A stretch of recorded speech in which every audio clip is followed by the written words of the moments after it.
Hello my dear viewers. Today is 19 April.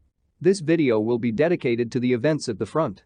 I want to start with the shelling of the village of Golovchino, which is located in the Belgorod region. The red line lasted 4 days. And today it has been crossed by the Ukrainian military.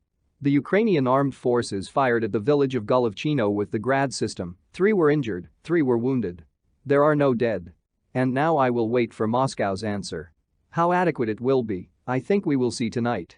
In this case, the red line of the armed forces of Ukraine has been crossed, and, accordingly, now it is necessary to strike at the enemy's decision-making centers.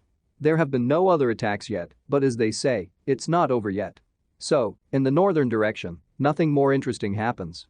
Further, to the south along the entire front, which extends from the village of Zmiev and to the Kherson and Nikolaev regions, there is a continuous cannonade going on here. Moreover, there has probably never been such a cannonade during this military operation.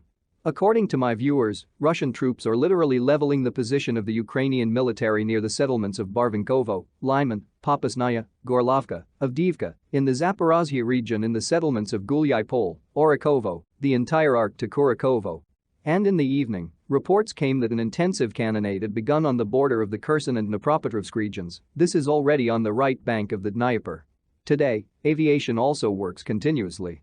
A huge number of strikes carried out. According to official data from the Ministry of Defense of the Russian Federation, 1,260 targets have been hit on the current day, which, in my opinion, is an absolute record for the entire duration of the operation. At the same time, the infantry carries out active offensive operations in the Izyum direction. It is moving towards Barvenko and towards Slavyansk. There is also an offensive in the area of the settlements of Lyman, Gulyai Pol and in the area between the settlements of Gulyai Pol and Velikaya Novoselka.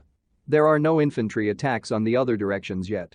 Taking into account the fact that at 23:00 the day before this cannonada began on the entire front, I understand that in the next day or two here we will see serious attacks. First of all, in the Popasnaya area, in the Gorlovka area and in Avdiivka. By the way, it is possible that on the right bank, because artillery is also working on the right bank, meaning Russian artillery.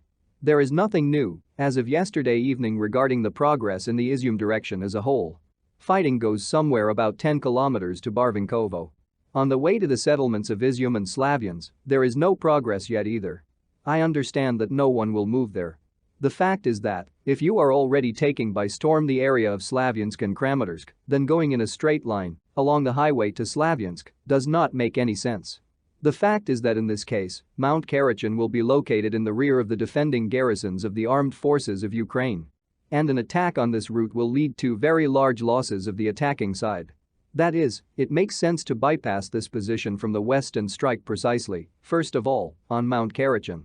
By the way, very powerful blows have been inflicted on Mount Karachin for several days, including by Iskanders. As I understand it, all the positions of the Ukrainian armed forces are leveled there literally with the ground, because this is a very significant and important position. Having taken Mount Karachin, it will be much easier to destroy opponents in Slavyansk and Kramatorsk. In fact, this is a key position.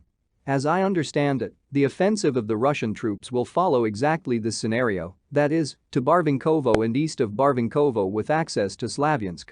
At the same time, the troops of the LPR and the Russian armed forces must finish clearing the eastern bank of the Seversky Donets opposite Slavyansk from the armed forces of Ukraine and put the Ukrainian garrison, frankly, in a very uncomfortable position.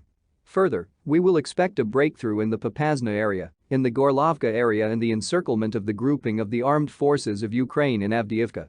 In the meantime, today all attention will be focused on Mariupol. Yesterday a powerful bombing strike was made by Russian aviation.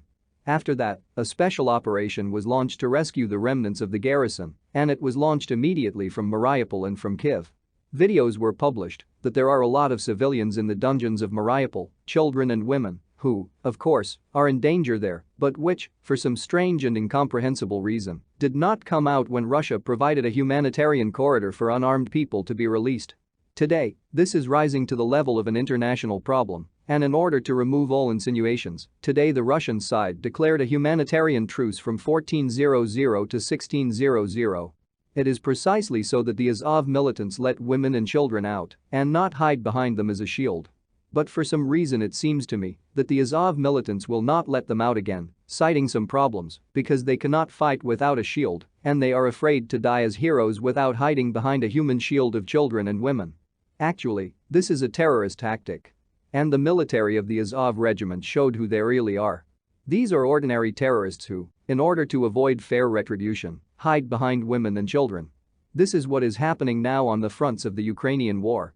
Goodbye and see you next time.